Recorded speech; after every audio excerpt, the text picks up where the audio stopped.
Bienvenue sur Sud Radio, bienvenue au cœur de la mêlée ensemble jusqu'à 21h pour parler de rugby, de la Coupe du Monde de rugby sur Sud Radio, la radio de la Coupe du Monde de rugby. On est tous ensemble pour bien évoquer ce magnifique sport avec vous au 0826 300 300 avec Bastien Malrigue, Aude Saint-Hilaire, Lucien Gasparac. Bonsoir Lucien. Bonsoir. Comment ça va? Ravi de vous retrouver. Bah oui, tu vous vois ou tu toi? Attention parce qu'ici c'est pas si un carton jaune. Non, c'est pour toute l'équipe. Voilà, bonne réponse. Bonne réponse. Ouais. Comment ça va Julien Thomas? Bonsoir à toutes et à tous. Très bien les amis, et vous? Bah ça va très bien hein. Comment tu t'es remis de ces magnifiques délocalisations du côté de Toulouse, de Castelnaudary, de Narbonne? Ça y est, tu t'en es remis un petit peu? Petit tour de région sud et puis surtout très bien remis, et puis ça continue. On va en avoir d'autres. Faut dire, on a bien mangé. Bien mangé, bien de belles émissions et surtout de beaux matchs. Ah oui, c'est vrai qu'on s'est régalé. On s'est régalé avec vous aussi à l'antenne, partout en Occitanie. Bonsoir Laurent Cardona, comment ça va Laurent? Eh ben, impeccable. Bonsoir à tous. Et ça fait plaisir de t'avoir sur Sud Radio. On aura beaucoup de choses à évoquer. Tiens, tu auras une petite soufflante dans quelques minutes sur notre antenne, et une soufflante sur les commentateurs. Et ça va être intéressant. Mais d'abord, le journal de la Coupe du Monde. Sud Radio, le journal de la Coupe du Monde. Lucien Gasparac. Et les Bleus qui sont bien arrivés à Marseille. Ils ont fait leur Captain Run ce midi sous un très très beau soleil. Et Raphaël Ibanez s'est voulu rassurant sur l'état de santé de Grégory Aldrit suite à une alerte sur son genou. On l'écoute en conférence de presse. Pas d'inquiétude pour Greg. Vers la fin de l'entraînement, son genou a été impacté. Et ce matin, il a rejoint le groupe des joueurs qui ne sont pas sur la feuille de match pour une séance physique intense, très intense. Il est en train de récupérer, mais il est dans une situation d'entraînement adapté. L'arbitre qui sera scruté aussi de près demain. Oui, le très expérimenté arbitre anglais Matthew Carey sera au sifflet demain soir. Et il est vivement critiqué depuis le début du tournoi. En effet, c'est lui qui officiait lors de Pays de Galles à Fidji. Match remporté d'une courte tête par les Gallois. Or, beaucoup d'observateurs ont jugé que les décisions de l'arbitre anglais étaient à deux vitesses, en particulier sur la distribution des cartons jaunes. On espère qu'il n'aura pas trop à mettre la main à la poche demain. Oui, moi j'avais trouvé ça plutôt correct, mais bon après il y avait eu discussion, notamment avec Laurent Cardona. C'est un autre Anglais qui va être au centre de l'attention dans les prochains jours. Oui, Charles III, le roi Charles III d'Angleterre qui fait sa visite en France, va passer au centre de Saint-Denis, au village rugby, pour rencontrer des bénévoles et observer ça à un an des Jeux Olympiques, voire surtout au niveau de l'organisation. Effectivement, et un résultat qui nous intéresse. Oui, c'est la victoire bonifiée des Italiens 38-17. Les Italiens et les Uruguayens qui sont dans notre poule. Et à noter, 2 essais des Uruguayens, le petit pousset de la poule qui fait plus que de la résistance, puisque en première mi-temps, les Italiens ont eu du fil à retordre avec les Uruguayens. Effectivement. Exactement. Laurent Cardona, Julien Thomas, un petit mot sur ce match. L'Italie qui assure l'essentiel, qui allait chercher le bonus offensif. Mais encore une fois, ça a été difficile face à ces Uruguayens, Julien. Ben, bien sûr, à l'image du match face à la France, des Uruguayens quand même qui lâchent pas le morceau, qui entreprennent, qui encore une fois ont su tenir le ballon quand il le fallait, essayer de mettre à mal sur les fondamentaux quand même ces Italiens. Après voilà, la qualité quand même au-dessus physique et puis surtout d'expérience italienne a fait que l'Uruguay a cédé, mais on sent quand même cette ferveur et la volonté de vouloir embrouiller les équipes adverses. Et oui, intéressante cette équipe italienne. Venez en parler avec nous au 0826 300 300 et sur Twitch, sur la chaîne Sud Radio. Vous nous voyez en vidéo, on fait un petit coucou aux caméras du studio de Sud Radio à Paris. Laurent Cardona, on voulait évoquer justement ce match, mais par le biais d'une soufflante. Ouais, Sud Radio, au cœur de la mêlée. T'es tendu comme une crampe. Mais non, je suis pas tendu. Si t'es tendu. Bah non. Non mais tu t'es vu? Je te trouve grotesque. T'as rien, je ne t'aime pas. Si je te dis que t'es tendu, t'es tendu. Je te dis que t'es tendu, Natacha. C'est tout. J'en ai marre, ok? Putain, merde! Oui, c'est le petit jingle de la soufflante. Voilà, c'est vrai que t'étais pas prévenu, Laurent, mais tu l'as pris pleine tête, mais il est agréable, celui-là, il est marrant. T'es pas content, Laurent, concernant les consultants et les commentateurs qui nuisent un petit peu à la compréhension du rugby et de l'arbitrage en plus. Ouais, j'ai vraiment un peu de mal avec les consultants et commentateurs qui s'avancent nettement sur les décisions arbitrales et un cas sur deux ils ont tort et ils se rendent pas compte de l'impact qu'ils ont au niveau des téléspectateurs qui les écoutent et qui prennent pour parole d'ange ce qu'ils disent. Je prends le match de cet après-midi. À chaque fois qu'il y avait une contestation de la part des commentateurs, de consultants et commentateurs de ce match. C'était à tort. Ils avaient tort de ne pas laisser faire le corps arbitral. Je rappelle quand même, c'est des arbitres de Coupe du Monde. Donc les garçons ne se plantent pas sur des choses simples. Donc j'aimerais leur demander, si j'avais ce pouvoir-là, de s'abstenir. Certains le font très bien. J'entends des commentateurs et des consultants sportifs qui le font très bien. Ils s'abstiennent. Ils savent le rugby est un sport compliqué. On peut pas leur en vouloir de ne pas tout savoir. Jusque-là, ok. Donc abstenez-vous les gars. Abstenez-vous d'influencer et après derrière ça crée une animosité sur les réseaux sociaux qui en découle contre des arbitres qui en fait avaient tout à fait raison. Alors moi ça me donne du boulot parce qu'on me demande d'expliquer certaines décisions donc ok pourquoi pas, mais j'aimerais qu'on s'abstienne un peu de commenter systématiquement. Je pense qu'il y a d'autres choses à voir. Ils ont une expertise importante sur le jeu. Utilisez cette expertise, ne parlez pas d'arbitrage à partir du moment où vous le maîtrisez pas. Ouais, en revanche, Laurent, c'est pas du tout les consultants sur Sud Radio, bien sûr. Tu parlais sur d'autres. Alors, Julien, comment te dire alors, en fait, en l'occurrence, c'était nos confrères d'M6. Tu es vraiment une mauvaise personne, Julien, parce que tu sais très bien ce que c'est. Il rigole comme une personne de peu de foi. C'est Nicolas Delage qui est notre commentateur, sur l'équipe de France, et Olivier Mann qui est notre ancien consultant. Mais il n'y a aucun souci. C'est vrai que c'est à moitié l'équipe Sud Radio. Non, mais voilà. Oui, non, mais c'est vrai que c'est un problème. C'est délicat. Et puis surtout, ça donne une opinion d'une personne qui est retransmise, bien sûr, en plus quand c'est télévisé, la Média TV. Et voilà, donc je comprends que ça soit ton coup de gueule, Laurent, et puis surtout s'abstenir. Parfois, on n'a pas la science infuse ni la vérité, mais donner un avis est une chose. L'affirmer et convaincre que c'est la vérité, c'est autre chose. Tu sais, le mieux, Julien, c'est d'avoir des consultants arbitres, en fait. Et on a fait ce choix-là, nous, sur Sud Radio. On en est très fiers d'avoir Laurent avec nous. Et on peut vous le dire, dès les quarts de finale, un deuxième consultant arbitre va rejoindre notre équipe pour compléter, parce que évidemment, Laurent ne va pas travailler 7 jours sur 7, le pauvre. Pour compléter Laurent Cardona, il s'agit de Romain Poite. Voilà. Donc on joue la carte à fond, la carte de la compréhension de ce sport pour cette Coupe du Monde de rugby, parce qu'on est la radio de la Coupe du Monde de rugby, on est la radio du rugby, et on doit avoir cette parfaite compréhension pour vous auditeurs, et on a fait ce choix-là donc d'engager entre guillemets Laurent Cardona et Romain Poite, qui sont des grandes pointures de l'arbitrage en France, et on est très heureux que Sud Radio se mobilise pour vous proposer un tel niveau d'expertise sur notre antenne. Dans un instant sur Sud Radio, on va parler de l'équipe de France face à la Namibie. On est à la veille maintenant de ce match. On va faire un tour sur la composition de l'équipe de France. On va choisir un mot pour qualifier cette équipe, cette composition concoctée par Fabien Galtier et son staff. Est-ce qu'on peut parler d'équipe hybride? Quel objectif pour les Bleus demain face à la Namibie? On en parle avec vous au 0826 300 300. À tout de suite. Vous êtes au cœur de la mêlée jusqu'à 21h. Le magazine de l'équipe rugby de Sud Radio, la radio de la Coupe du Monde de rugby. On est avec Lucien Gasparac, avec Julien Thomas et Laurent Cardona, nos deux spécialistes consultants, et on va parler un petit peu de France-Namibie demain soir en direct sur Sud Radio, avant match dès 20h, et on fera un après-match jusqu'à minuit avec vous auditeurs et avec Daniel Herrero et Nicolas Delage en direct de Marseille. Revenons sur la composition de l'équipe de France du 1 au 23. Lucien.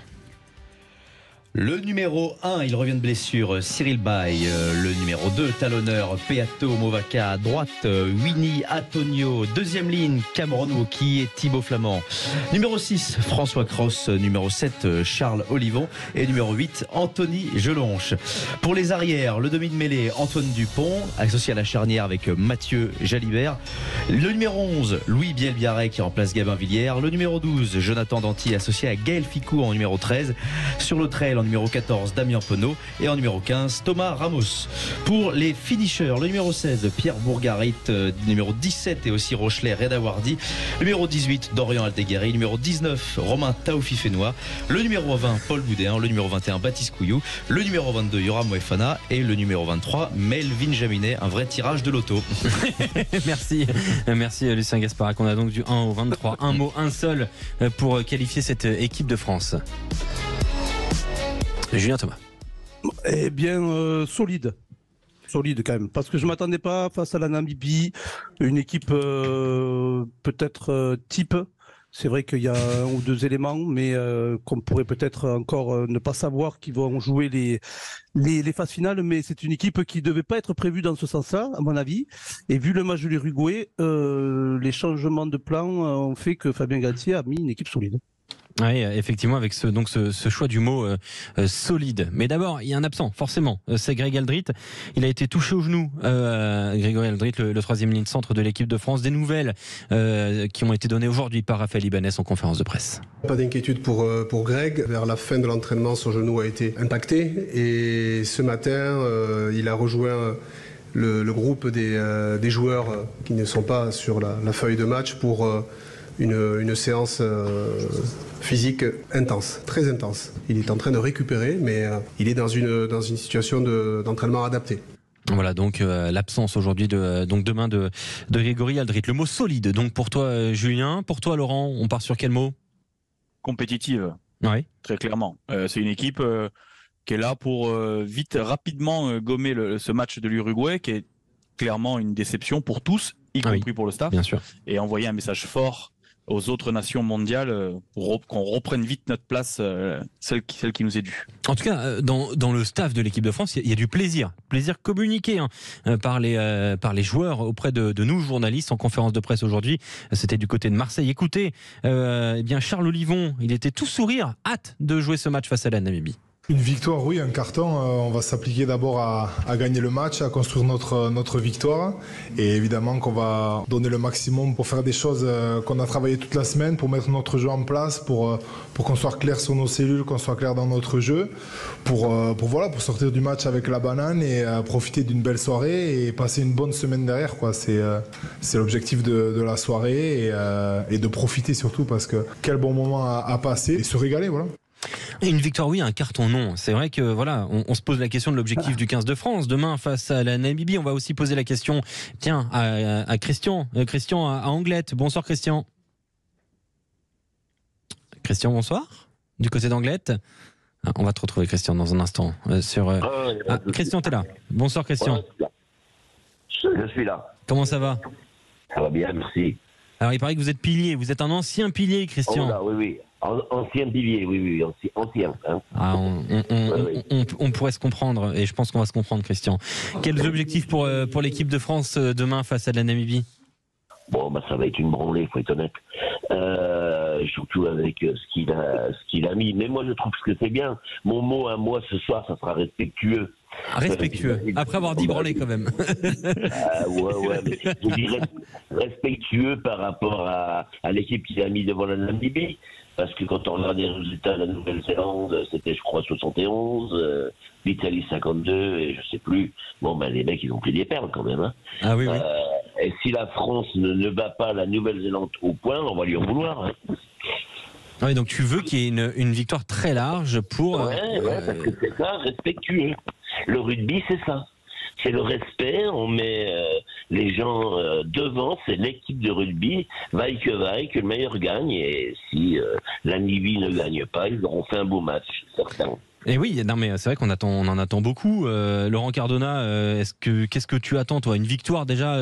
Est-ce que c'est le chiffre? Est-ce que c'est le chiffre au tableau d'affichage que tu veux regarder, ou est-ce que c'est le lancement de jeu? Qu'est-ce que tu vas regarder spécifiquement demain, toi, Laurent Cardona? Je crois que l'équipe de France a besoin de se rassurer dans son contenu, qui n'a pas été bon contre l'Uruguay. Donc déjà dans le contenu, et très clairement, au vu de la composition, je rejoins l'auditeur.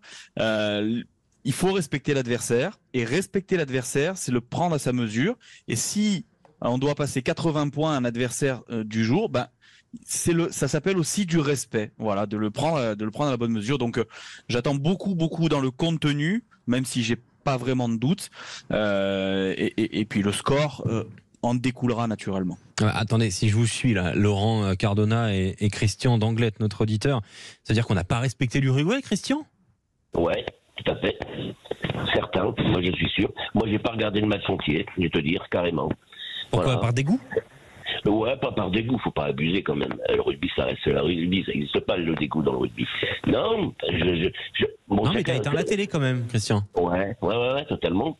Ouais, parce que déjà, il faisait un match de merde, et puis j'avais pas envie de soutenir quelque chose qui était pour reposer les stars. Moi, tu vas au charbon, c'est la Coupe du Monde, tout le monde y va. Il n'y a pas, je te mets de côté, t'es gentil mon poulet, tu gagneras quand il le faudra. Je sais pas. Moi, je suis comme ça, je veux pas. Moi, une équipe, c'est une équipe. Voilà, bam. Alors, on a une belle équipe de France.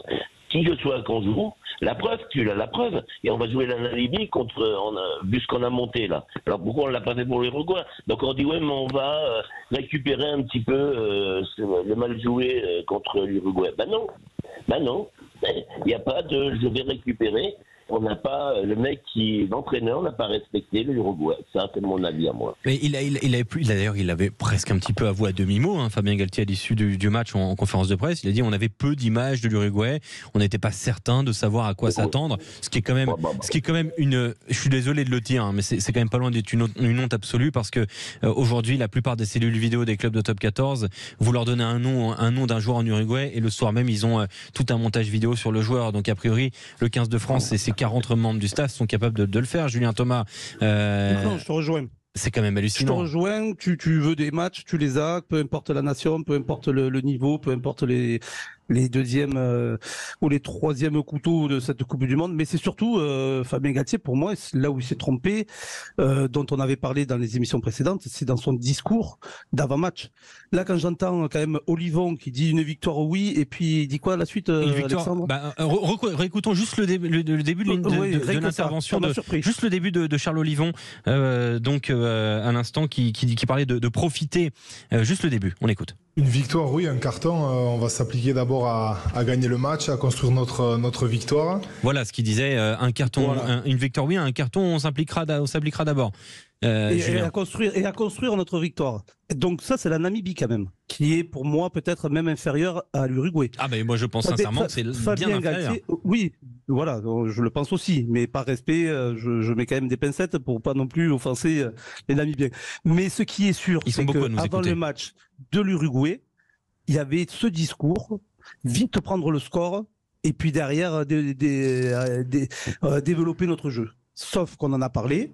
L'Uruguay, on ne les pensait pas être dans le match à la 50e avec un 12-13. Et ce discours-là, que tout le monde s'était dit, 20e, on a déjà 32 points d'avance, puis derrière ça va dérouler, finalement, ce discours-là s'est trompé. Fabien Galtier s'est trompé. Et là, on entend Charles Olivon dire l'inverse. Et non, mais moi je vais dans ton sens, Christian. Ça fait 4 ans qu'on alors ça dépend, c'est selon. Hein. Il y en a qui disent subir, d'autres qui acceptent volontiers les discours de Fabien Galtier, de son staff par les grandes théories étalées par le staff de Fabien Galtier. Quand il se trompe, probablement Fabien Galtier et son staff, tous ensemble se sont trompés probablement face à l'Uruguay. Qu'est-ce que t'en ressens ? Est-ce que t'as perdu un petit peu foi dans ce qu'on te dit, Christian, de la part de l'équipe de France ? Est-ce que ça remet un petit peu en cause le statut de favori des Bleus ? Qu'est-ce que ça a fait en toi, ce match face à l'Uruguay ? Est-ce que t'as un petit peu déchanté, par exemple ? Christian, quand même. Je suis quand même quelqu'un du rugby qui comprend le rugby. Non, mais ce que je veux dire, c'est que tu as raison au début. Galtier, il nous a pris pour des chipirons. Quand il explique au départ tout ce qu'il a dit là avant le match, on l'a dit tout à l'heure, ils ont des vidéos, ils connaissent les mecs, ils passent ça en boucle aux joueurs avant de jouer, et ainsi de suite. Donc, il a justifié la non-équipe qu'il a mis. Voilà, tout simplement. Mais il ne l'a pas totalement assumé non plus, d'ailleurs, puisque... Ah ouais, non, mais il n'a pas eu trop le choix, en fait, quand même. Bah ouais, mais bon, avant le match, il disait, on met la meilleure équipe de France. Ouais, ouais, lol. Pardon, excuse-moi. Non, mais t'as raison, Christian, parlons vrai, on est sur Sud Radio, hein, Christian. Ah bah ouais, c'est là que je dis qu'il nous a pris pour des chipirons. On est quand même familiaux, on connaît le rugby. Donc, je veux dire, il faut pas nous raconter des salades. Après, le type, le jour où ça va mal, il va falloir l'assumer, ce genre de conneries, quoi, je veux dire. On n'est pas... Je veux dire, on est des adultes, hein, ça va. Ils parlent pas des gamins à chaque fois. Donc, je trouve que ça n'a pas été sérieux de sa part. Voilà, maintenant, il a mis la bonne équipe, il va tuer la Namibie, tout le monde sera content, on va mettre 90 points, et demain, tu verras, à la télé, Galtier, il sera porté tous les Champs-Élysées jusqu'à l'Arc de Triomphe. Voilà. Et l'histoire sera réparée. Tiens, petite question, Christian, est-ce que le Vélodrome peut jouer un rôle que peut-être le Stade de Lille n'a pas apporté aux Bleus, même si on sait que le Stade de Lille était très très bruyant. On sent que le Vélodrome c'est particulier. Écoutez justement Charles Olivon qui parle de ce stade Vélodrome qui pourrait d'ailleurs, l'équipe de France pourrait le retrouver en quart de finale, hein, c'est pas impossible ce stade, mais il y a une histoire. Écoutez. Le Vélodrome, ça parle à tout le monde déjà, je pense. Voilà, tout le monde connaît ça. Tout le monde connaît un petit peu l'ambiance qui règne ici avec l'Olympique de Marseille. Tout le monde a vu aussi en novembre l'ambiance incroyable qu'il y avait pour le match contre l'Afrique du Sud. C'est un petit peu toujours la même chose, les matchs de rugby, mais quand on joue dans des ambiances comme ça, je trouve que c'est toujours, il y a un petit plus, quoi. Voilà, c'est fort de jouer dans des stades comme ça. Ouais, ça peut apporter des choses, peut-être, Christian. Bah écoute, ambiance Star System, parce que déjà, la région de Marseille, ils sont pas rugbyman, mais très bien qu'ils mettent 80 000 spectateurs, ils remplissent le truc, les mecs ils gueulent, ils savent pas après ils gueulent, après qui ils vont gueuler, mais ils vont faire de l'ambiance, ils vont mettre du truc, bon très très bien, mais est-ce qu'ils vont soutenir mais c'est pas Jean Daugé. Est-ce qu'ils vont soutenir, ah oui, mais c'est pareil, est-ce qu'ils vont soutenir l'équipe de France rugbyman où ils vont faire de l'ambiance et du truc. C'est quoi le truc exactement? Ah bah on verra demain soir. Laurent, l'impact du public, est-ce que ça peut mobiliser les joueurs un peu plus? Est-ce que ça peut changer un peu le fil du match? Est-ce que c'est ce qui peut te faire passer d'une victoire à une victoire bonifiée, par exemple, Laurent?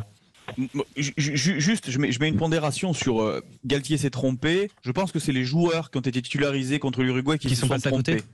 Ils avaient une opportunité énorme de montrer ce qu'ils avaient à faire, et à l'inverse j'ai vu des types se faire taper dessus dans les rucks. Donc déjà quand on n'a pas envie au rugby, quand on vient juste se poser et se faire exploser par des petits potiocs qui arrivent en face, c'est pas normal. Laurent, mais quand même tu es martelé par un discours de préparation, et que quand tu connais Fabien et quand tu connais ses joueurs, le suivent à la lettre, et notamment on l'a vu dans son jeu offensif. Ils sont pas sortis du cadre, alors qu'à un moment donné il fallait s'adapter et puis même jouer à la française. Donc ça veut dire qu'ils le suivent à la lettre. Donc il y a eu quand même un discours, à mon avis, le connaissant un petit peu, qui était dans ce registre-là, et qui a été pour il avait l'air en colère, peut-être. Fabien Galtier. Oui, mais après, je suis d'accord avec toi sur le point, Laurent, que c'est quand même les joueurs sur le terrain. Les mecs, s'ils filent pas, tu portes le coq, là c'est autre chose. Bien sûr que là, il peut mettre une brassée à ces mecs. Ça, c'est autre chose. Je trouve qu'ils ont loupé leur chance. Mais pour revenir à ta question, Alexandre, le stade Vélodrome est une ambiance particulière, et effectivement, il a ce pouvoir, ce stade, de galvaniser. Tu as fait référence à Jean Daugé qui galvanise les joueurs bayonnais, mais à Marseille, il y a vraiment une ambiance particulière. On est dans le sud de la France et tout est exagéré dans le sud de la France. J'ai vécu très longtemps à côté de Marseille. Tout est exagéré, tout prend des dimensions bien plus importantes que par exemple à Lille, où il y avait un très beau stade qui faisait du bruit, mais à Marseille, c'est encore bien plus, quoi. Non, mais c'est vrai que c'est très impressionnant. Et Christian, j'aime beaucoup ton parler vrai, et vraiment Sud Radio te convient parfaitement. Et tu sais, ici au rugby, on a un grand monsieur qui s'appelle Daniel Herrero, qui a signé ce magnifique livre Dictionnaire amoureux du rugby des temps modernes. On te l'offre, on te l'envoie, Christian, c'est cadeau, ça part en anglette. On te l'offre avec grand plaisir, Christian. Merci beaucoup d'avoir été avec nous, on t'envoie ça. Et merci Christian pour ton intervention. Dans un instant, on retrouve Fabien Pelouse, on va parler un petit peu de cette équipe de France. Sud Radio, au cœur de la mêlée, Alexandre Priam. Bienvenue sur Sud Radio, vous êtes au cœur de la mêlée, même s'il n'y a que des demi-mêlée aujourd'hui, jusque-là, puisqu'il y a Julien Thomas et Laurent Cardona, arbitre aussi Laurent Cardona, consultant Sud Radio rugby. C'est vrai que là, j'ai l'impression de me faire engueuler un petit peu.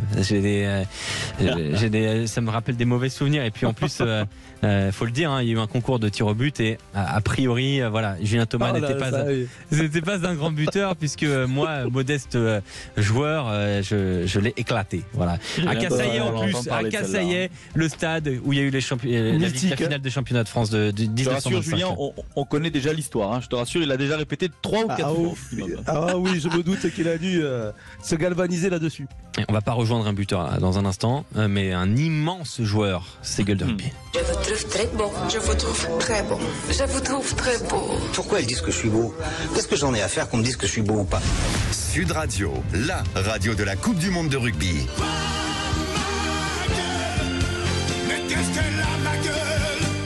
Ouais, on va rejoindre Fabien Pelouse. Bonsoir Fabien.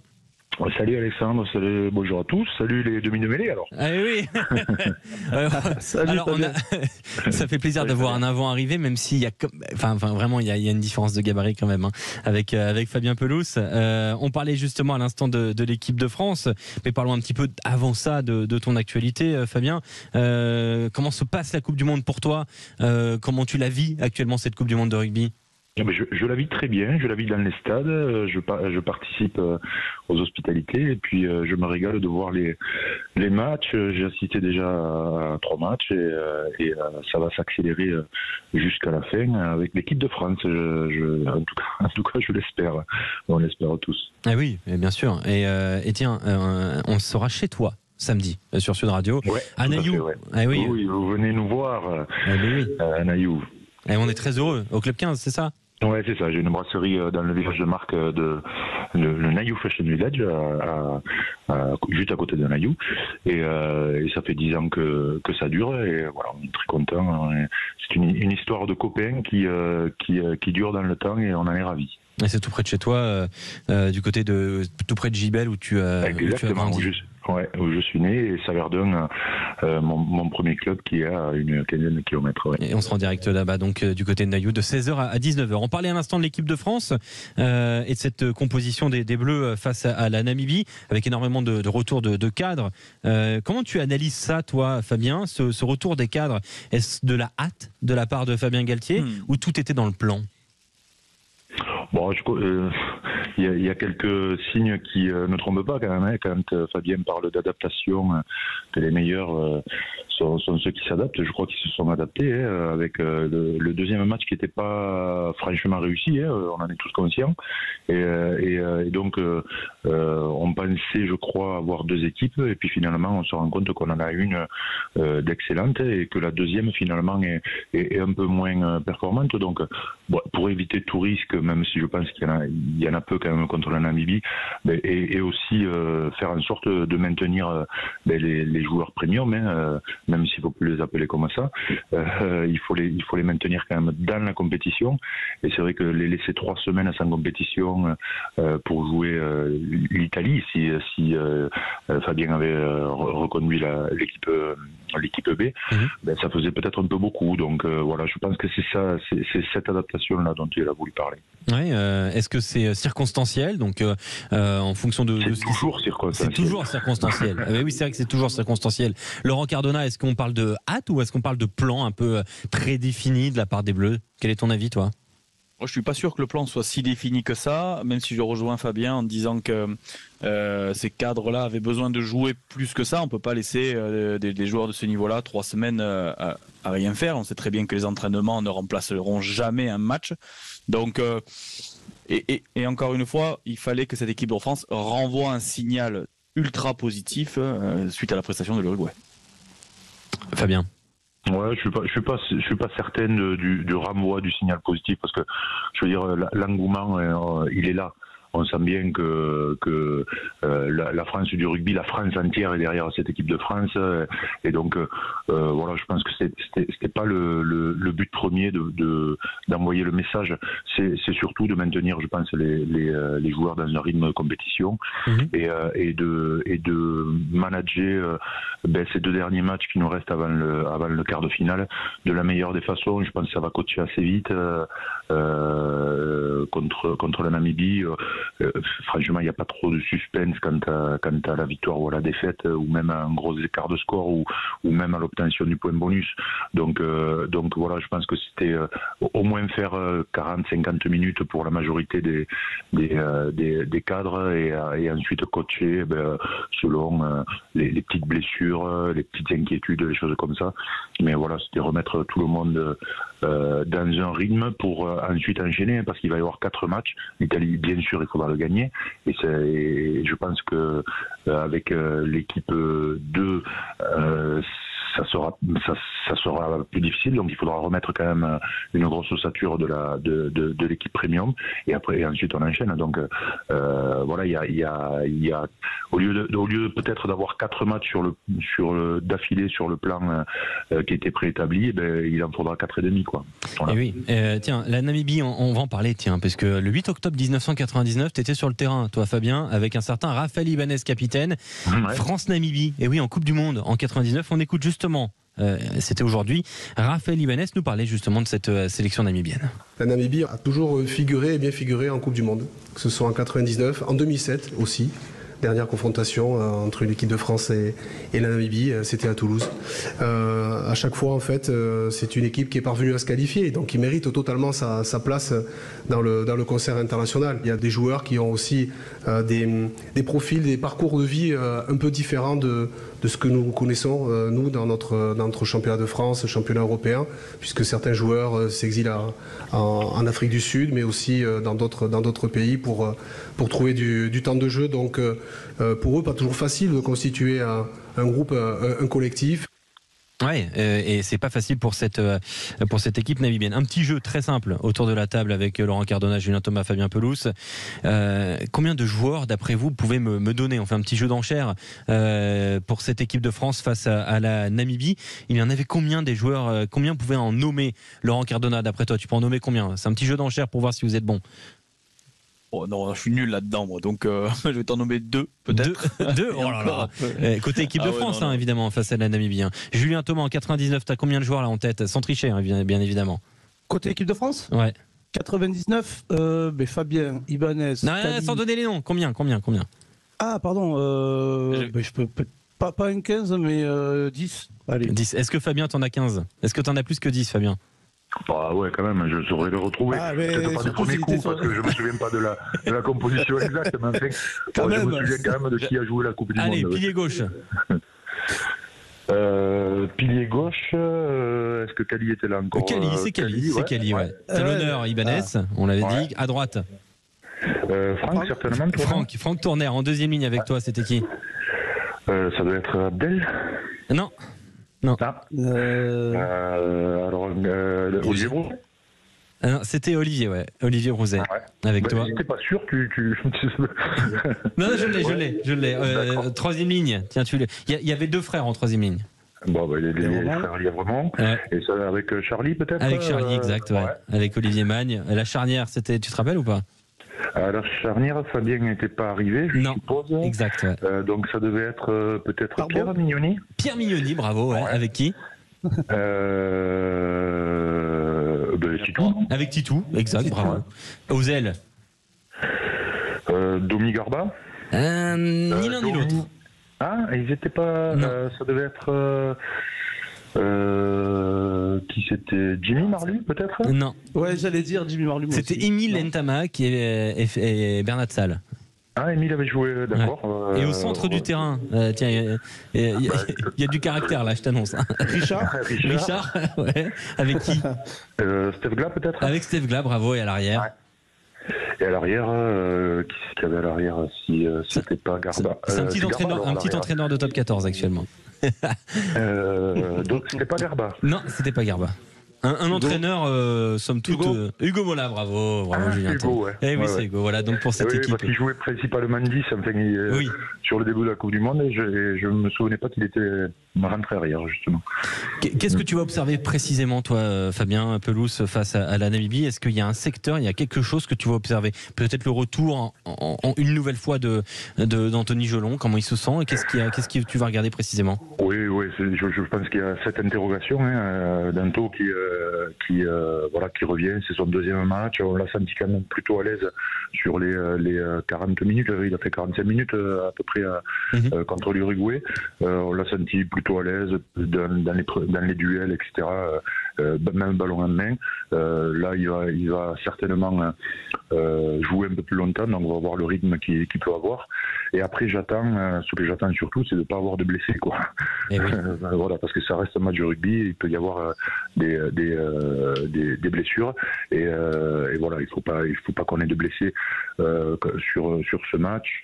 Voilà, la Namibie, je les ai vus contre les Néo-Zélandais, ils ont joué crânement leur chance, mais c'est vrai que techniquement ils ont quand même de grosses lacunes, et ce qui leur permet pas d'enchaîner les temps de jeu. Donc contre une équipe de France qui maîtrise son sujet, je pense que voilà, on a envie de voir l'équipe de France finalement réciter un petit peu ce qu'elle a récité sans forcer, sans l'épuiser, de façon à être à passer ce tour-là sans problème majeur de blessure notamment. Merci beaucoup Fabien Pelouse d'avoir été avec nous sur Sud Radio, la radio de la Coupe du Monde de rugby, et on sera donc chez toi samedi au Club 15 à Nailloux. Je vous ferai un petit coucou moi du Stade de France, parce que je vais voir un autre match important. L'autre équipe Sud Radio sera ici, il sera aussi en tribune presse. On s'y croisera. Et on conversera par téléphone en tout cas. Ça marche. À samedi. Merci Fabien. Merci Fabien Pelouse. Oui, c'est toujours un immense plaisir d'avoir un très très très grand joueur. 300 et quelques matchs avec le Stade Toulousain, 118 sélections, c'est colossal. On va faire le portrait de quelqu'un avec Lucien Gasparac. Je suis venu pour vous peindre. C'était donc ça vos regards. Sud Radio, la radio de la Coupe du Monde de rugby.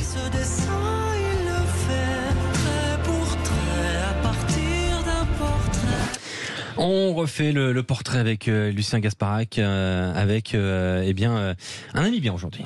Oui, j'ai été plein de remords à l'écriture de cette chronique, Alexandre. Bah ouais, taper sur les Namibiens, c'est chaud, c'est comme taper sur les minorités, on ne peut plus et c'est normal. Et comment refaire le portrait d'un joueur de rugby namibien? Ils ont déjà pris 120 points en 2 matchs depuis le début de la compétition. Ils n'ont jamais gagné une rencontre en 7 participations mondiales. Ils sont 21e au classement World Rugby. En fait, ces mecs-là, ils essayent, ils ramassent et ils lâchent pas. Et c'est tout à leur honneur. C'est un peu les Jean-Claude Duss du rugby, les Namibiens. Chaque match, ils pensent que cette fois-ci, c'est la bonne, ça va conclure. Et non, ils finissent sur le canapé. Mais tout de même, il y a un joueur chez les Welwitschia, leur surnom, à qui on peut refaire le portrait, parce que lui, en fait, il aime ça, prendre des scores historiques, se faire rouler dessus, prendre une valise, appelez ça comme vous voulez. C'est Peter Jan Van Lille, 39 ans, 3e ligne de la Namibie. C'est sa 4e Coupe du Monde avec les Namibiens. C'est le vétéran de la compétition, un menhir breton, le Pete. Mais tout de même, vous imaginez, il aurait pu prendre sa retraite tranquille. Il les a faites, ces 43 annuités rugbystiques. Et non, il est maso, Peter, et tous les 4 ans, il a besoin de prendre son mois de Coupe du Monde avec ses roustes à 60 points par match. Et là où il est vraiment maso, c'est qu'en plus, à 39 ans, il joue encore en club. Il joue, Lucien. Et là, pareil, Alexandre, il aime la souffrance, Peter, parce que il est professionnel depuis longtemps. Quoi que l'on dise, il est international, donc typiquement, il aurait pu faire comme tout le monde, aller dans un championnat japonais et prendre des yens. Et non, il joue à Cap-Breton au Sgore. Sympa en carte postale, effectivement, c'est pas Charleville-Mézières, on embrasse tous nos auditeurs de Charleville. Non mais Cap-Breton, c'est un club qui évolue en 9e division française en R2. Pour info, à partir de la 2e division, c'est un mix entre ball-trap et rugby. Et donc, le dimanche, il pourrait être chez lui en famille, mais non. Faut qu'il aille jouer le derby contre Pouillon la Battute. Faut vraiment aimer souffrir. Et ça, il aime ça, Peter Jan Van Lille. Mais quand on creuse, il aime aussi faire souffrir les autres. Alors, loin de moi l'idée de laisser imaginer que Peter Jan Van Lille aime donner des coups de fouet dans une combinaison en latex. Déjà parce qu'il fait 120 kg pour 1m93, donc il n'y a pas de combinaison en latex à sa taille.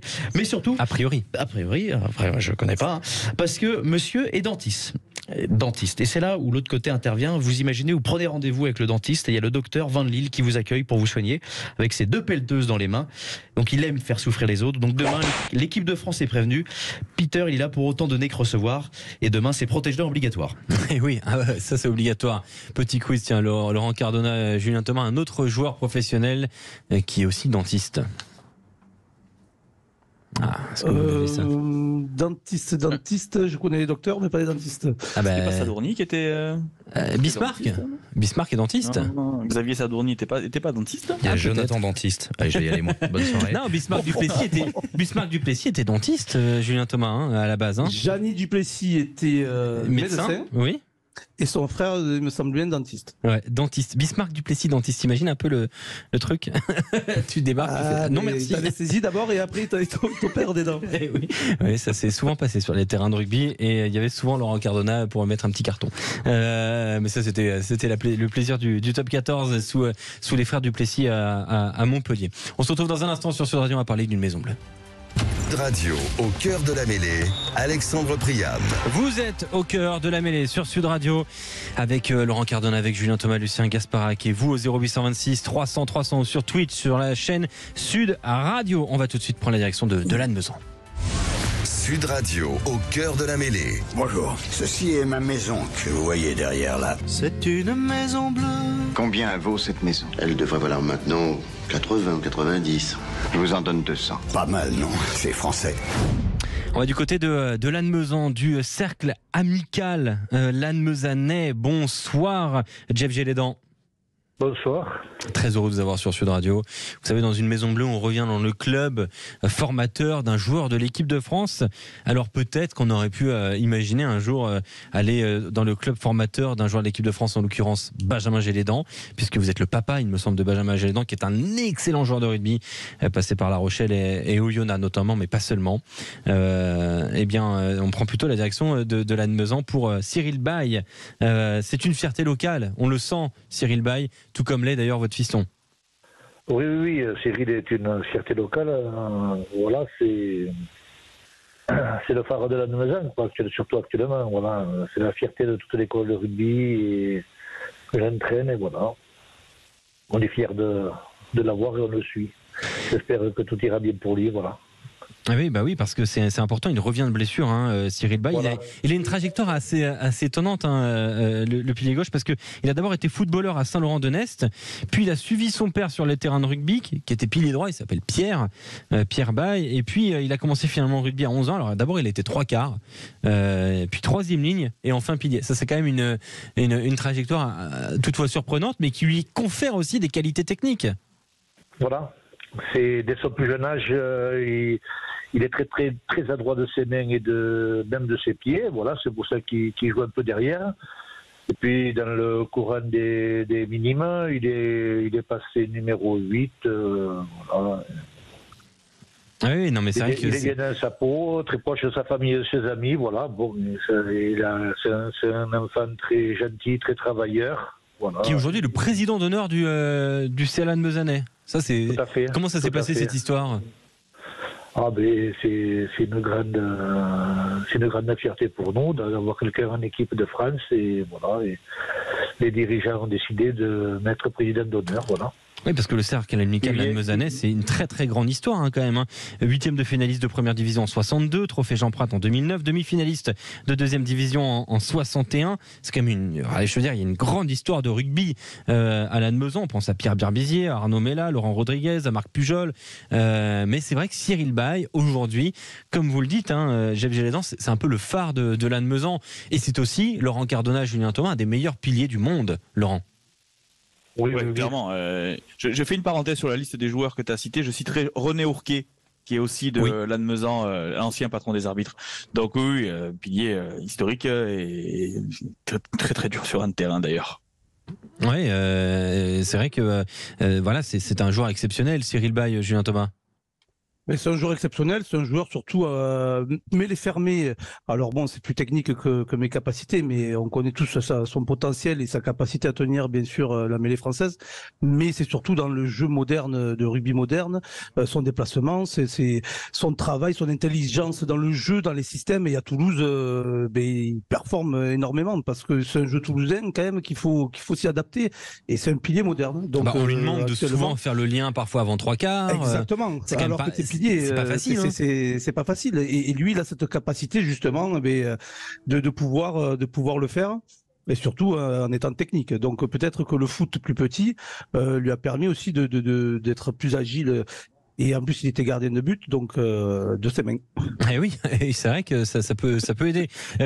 Aujourd'hui, le cercle amical Lannemezanais dans l'école de rugby, Jeff Gélédan, c'est combien de jeunes? Comment ça se passe?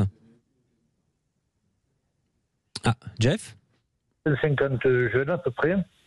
Voilà, nous avons 4 équipes qui sont avec nous. Un petit club qui s'appelle Layette, un autre club qui s'appelle Castelnau-Magnoac. Voilà, Lannemezan et avant, sur certaines catégories, on avait Montrégeau. Maintenant, ils sont plus là. Voilà, bon, on fonctionne. Voilà, on entraîne, on a la chance de pouvoir entraîner 2 fois par semaine, le mercredi après-midi et le samedi matin. Voilà.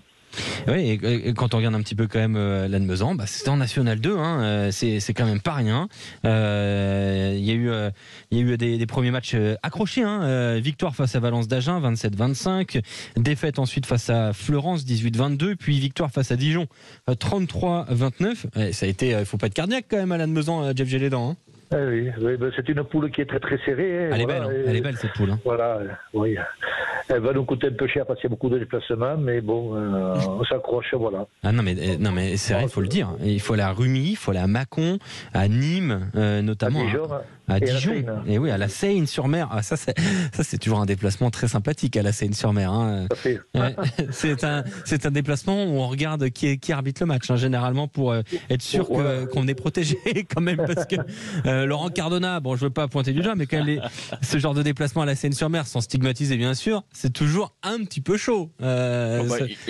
Tout aussi chaud que de venir à Lannemezan. Ah oui. À l'époque, je vais demander. Puech, Pilier, ça vous parle? À Lannemezan? Non. J'ai plus. Pilier droit. Bon, bref. C'était dur de venir arbitrer à Lannemezan, comme il est dur d'aller arbitrer à la Seine-sur-Mer. Donc voilà, chaque coin de France a ses particularités. Donc voilà, c'était assez compliqué. Voilà, il fallait d'avoir un bon public, voilà. Ah oui, voilà. Un bon public, ça veut dire un public passionné, donc voilà, si je comprends bien. C'est très important d'avoir un public passionné. Ouais, il va comment le fiston Benjamin Gélédan du coup? Eh bien, il s'accroche, voilà, et il tire ses dernières cartouches, il a 33 ans, et voilà, bon, il s'accroche, il va voir. Il prend les matchs les uns comme ils arrivent, voilà, les uns après les autres, voilà. Et il a fait une grande carrière, hein. Très belle carrière. Et surtout, il aura marqué plus que des 3/4. Ah oui, c'est vrai, il faut le dire. C'est incroyable. À l'époque, avec beaucoup de sympathie évidemment, on disait qu'à Oyonnax, les talonneurs, c'était des sacrés croqueurs d'essai quand même. Hein. Ils en marquaient beaucoup. Hein. Entre Teddy Durand et Benjamin Gélédan, ça empilait les essais, hein, Jeff. Hein. Oui, mais tant mieux, tant mieux, ils font ce qu'ils peuvent, hein, voilà. Ah bah oui, c'est comme ça, hein, on profite. Bon merci beaucoup Jeff Gélédan d'avoir été avec nous sur Sud Radio. Je vous remercie beaucoup, voilà. Et vous êtes toujours le bienvenu sur la radio de la Coupe du Monde de rugby. Prochain match de Lannemezan, c'est le 30 septembre à Nîmes, il me semble. Et là aussi, ça fait partie des terrains sympathiques. Merci beaucoup Jeff Gélédan d'avoir été avec nous, de l'école de rugby de Cercle Amical Lannemezanais, lieu d'apprentissage de rugby de Cyril Bay, qui sera titulaire avec l'équipe de France bien évidemment, et on en parlera de son match. Tout de suite, qui je suis. Sud Radio, au cœur de la mêlée. Alors, puisqu'on ne se connaît pas, présentez-vous. Présentez-vous. Les gars, qui je suis? C'est moi.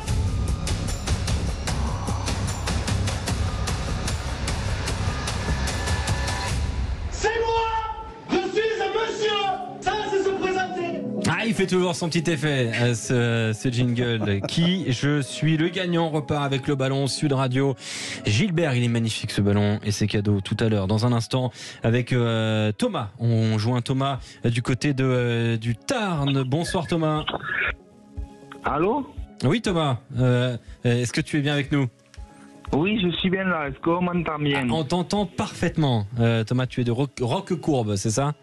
C'est ça, oui, dans le Tarn, à Roquecourbe. Ah, oui, bon, bienvenue Thomas sur Sud Radio. On rejoint aussi Hugo de Clermont-Ferrand dans le Puy-de-Dôme. Ça va Hugo? Hugo, allô? Thomas qui va jouer tout seul. On a perdu. Bon, mais j'ai déjà gagné alors. Ah bah voilà, c'est gagné. Non, on va essayer de régler la ligne avec Hugo. Pendant ce temps-là, je vais expliquer rapidement. Oui, je reste avec vous. Ah, Hugo, comment ça va, Hugo? Tout va bien du côté de Clermont-Ferrand. Eh oui, ça c'est pas souvent une phrase qu'on a entendue ces dernières années, malheureusement avec la SM. Le jeu est très simple. Le premier arrivé à 3 joueurs devinés s'impose. Voilà, c'est aussi simple que ça. Et dans un instant, eh bien, ça va être compté par Lucien Gasparac.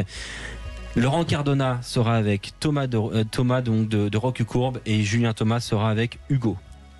Alors pour rappel, il faut bien que vous donniez votre prénom avant de donner le nom du joueur pour savoir qui remporte le point. Est-ce que vous êtes prêts? À mon top. Hugo est prêt. Parfait. Oui. Les indices vont débuter. Le premier qui trouve top. Mon nom de famille rappelle un objet pour jouer au hockey. Je suis un pur produit de la région Occitanie. Je joue 3e ligne dans un club multititré. Je suis actuellement en équipe de France au poste de 3e ligne. Julien. Oui, Thomas. François Cros. Julien d'abord, vas-y. Julien en premier et c'est exactement François Cros. Un point pour la team Julien. Julien qui est avec Hugo. Avec Hugo. Ah, donc c'est point pour Hugo. Un point pour Hugo. Un point pour Hugo. On continue, messieurs. Top. Mon nom de famille rappelle un style de film policier. Je suis champion de France avec Montpellier. Je joue en Angleterre. Je suis champion du monde en 2019. J'ai récemment fait mon retour dans le squad de l'équipe sud-africaine. Pas mal, celui-là. Je joue demi d'ouverture. Thomas. Thomas. Oui. Oui. Thomas d'abord. J'avais le demi de mêlée, mais j'avais Clark. Ah non. Julien. Oui. Ben, je voulais le laisser parce que Pollard. Ah, André Pollard. C'est pour Hugo le point. Hugo. Ça fait 2 points pour Hugo. Hugo qui gagne en pilotage automatique grâce à Julien Thomas. Hugo, il fait pas grand chose. Bravo. Merci Julien. Non mais c'est Hugo que j'ai en parallèle merci au téléphone Julien. qui me Ça c'est le slogan de Sud Radio Rugby. C'est merci Julien. Alors là t'as tout compris Hugo. Allez, nouveau joueur. On y retourne. Top. Mon prénom est un terme péjoratif pour désigner les Allemands. Mon nom de famille est un meuble destiné à se coucher. Je suis une figure de mon club, mais je n'y suis pas en ce début de saison car je suis en sélection des Samoa. Je joue 3e ligne centre. Je suis né en 1988. J'ai joué en Nouvelle-Zélande notamment. Fritz Lee. Et c'est un point pour Hugo. Mais c'est victoire Hugo. 3-0 pour Hugo. Une victoire en duo entre Julien et Hugo. Alors là, bravo. Oh Bravo. Hugo, magnifique. Ah oui, Hugo, bravo. Thomas Avec un joueur Clermont. Ah oui, c'était obligé pour Hugo de gagner c'est sur qui ce le joueur point. du coup parce que j'ai Fritz Lee. Eh oui, Fritz Lee. C'est Fritz Lee. Bravo à Hugo, bravo. Par contre, je voulais savoir, la team, si vous avez coupé le micro de Laurent Cardona. Ah ouais, non, c'est terrible. Et merci Hugo d'avoir. Bah voilà, c'est bravo pour toi Hugo, c'est gagné. Hein, le ballon Gilbert Sud Radio, on vous l'envoie. Hugo, désolé Thomas, mais là aujourd'hui, ça a été très fort face à toi. Voilà. Il rappellera le 0866 bravo à Hugo, bravo. Et on te rappellera Thomas, t'inquiète pas, t'auras une nouvelle chance pour t'imposer et on sera du côté du Tarn, tiens, vendredi à Lacaune en émission spéciale. Si tu veux venir nous voir entre 19h et 21h, il y aura un qui je suis en public à faire gagner un ballon, on vous le donnera en public, donc si tu veux venir à Lacaune, viens nous voir chez Sud Radio vendredi. Merci d'avoir été avec nous, merci à Laurent, merci à Julien Thomas d'avoir été avec nous, merci à Bastien Malric à la réalisation, à Aude au standard, et merci à Lucien Gasparac, Antoine Mazer pour tout le travail mené sur cette émission au cœur de la mêlée. Demain, on se donne rendez-vous à 20h sur Sud Radio pour l'avant-match de France-Namibie. Belle soirée. Sud Radio, au cœur de la mêlée. Avec Moralauto.fr, véhicule neuf ou d'occasion. Moralauto.fr, le choix des marques et des services. L'actu ne s'arrête jamais pendant l'anniversaire très spécial Conforama. Et le scoop du jour, la table Manchester jusqu'à 6 couverts fabriqués en France à 198,99 €. Soit 50% d'économie. Conforama, jusqu'au 2 octobre, voir conditions sur conforama.fr. Sud Radio Dax. 102. Sud Radio. Vous souhaitez contribuer à la formation professionnelle des jeunes du Stade Toulousain? C'est possible en souscrivant en un clic à la taxe d'apprentissage du centre de formation. Chaque année, cette taxe permet à des jeunes joueurs de suivre les formations et études supérieures